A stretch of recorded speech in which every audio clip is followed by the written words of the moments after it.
मैं कैसे डॉक्टर होते हुए एक टीचर बना, क्योंकि बहुत बार ये सवाल मेरे से स्टूडेंट पूछ चुके हैं कि सर आप डॉक्टर थे, आप टीचर कैसे बने। तो वो कहानी आज आप सभी को है बतानी। तो शुरू करते हैं। तो ये बात 2011 की है, जब मेरा प्री मेडिकल में सिलेक्शन हुआ था और मेरे से इंस्पायर्ड होकर मेरी छोटी बहन ने भी बायोलॉजी लेने का डिसीजन लिया।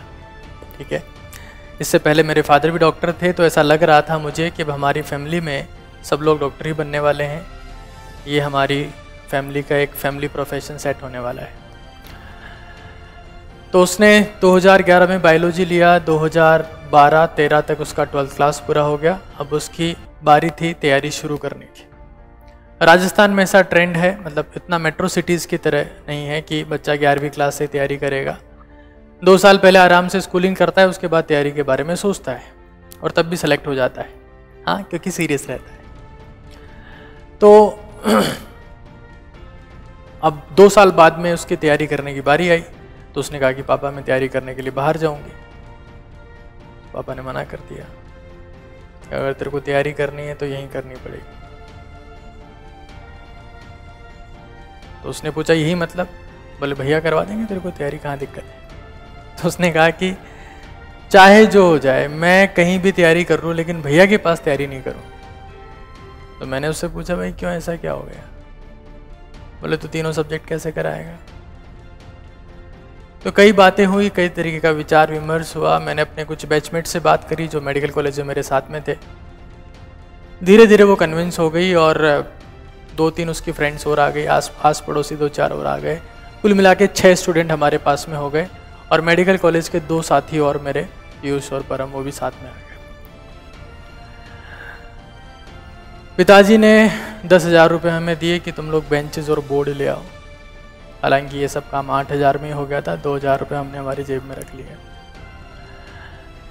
हम लोगों ने 11 जून 2013 को हमारा बैच स्टार्ट किया था पहली बार, और हमने बच्चों को पढ़ाया। उस वक्त हम लोग हाथ से टेस्ट पेपर लिखा करते थे पूरा और बच्चों को दिया करते थे।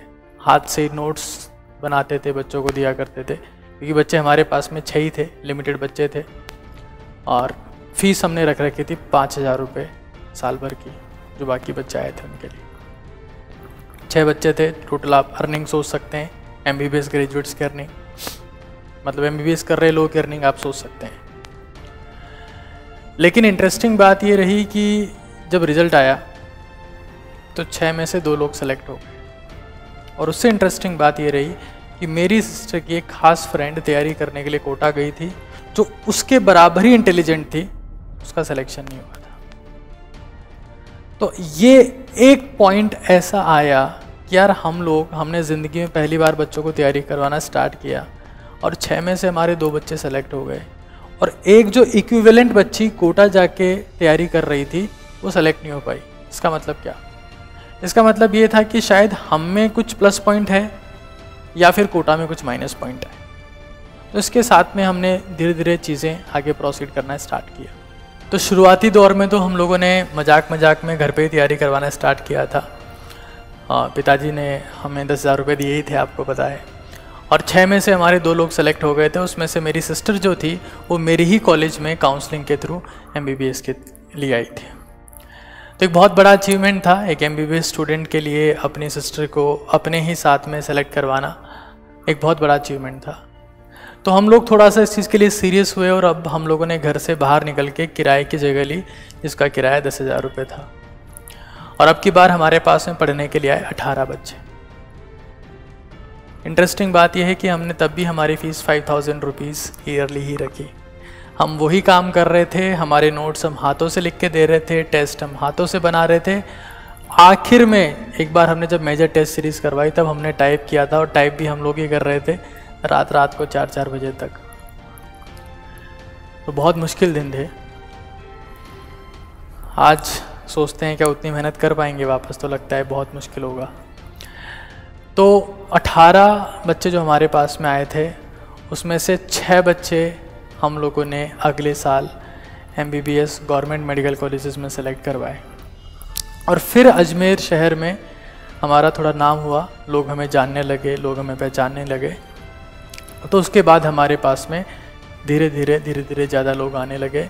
और मैं आपको सच बताऊं तो मैं कभी डॉक्टर से टीचर नहीं बनना चाहता था, बट बहुत बार ऐसा होता है कि आपकी ज़िंदगी में आपकी डेस्टिनी फिक्स होती है कि आप क्या करेंगे, आप क्या बनेंगे। तो जब एक बच्चा सेलेक्ट होता है तो फिर आपके पास में और बच्चे आते हैं, और वो बच्चे नहीं होते, वो बेसिकली ड्रीम्स होते हैं, आकांक्षाएं होती है, उनके सपने होते हैं, उनकी अभिलाषाएं होती है जो आपके ऊपर होती है कि आप उन्हें पूरा कर पाएँ। वो उनके सपने होते हैं जो अनफुलफिल्ड होते हैं और वो आपसे उम्मीद करते हैं कि आप उनके सपने पूरे करेंगे। तो वो बेसिकली उस वक्त आप उसको प्रोफेशन से कहीं आगे की चीज़ आपको लगने लगती है आपकी ज़िंदगी में।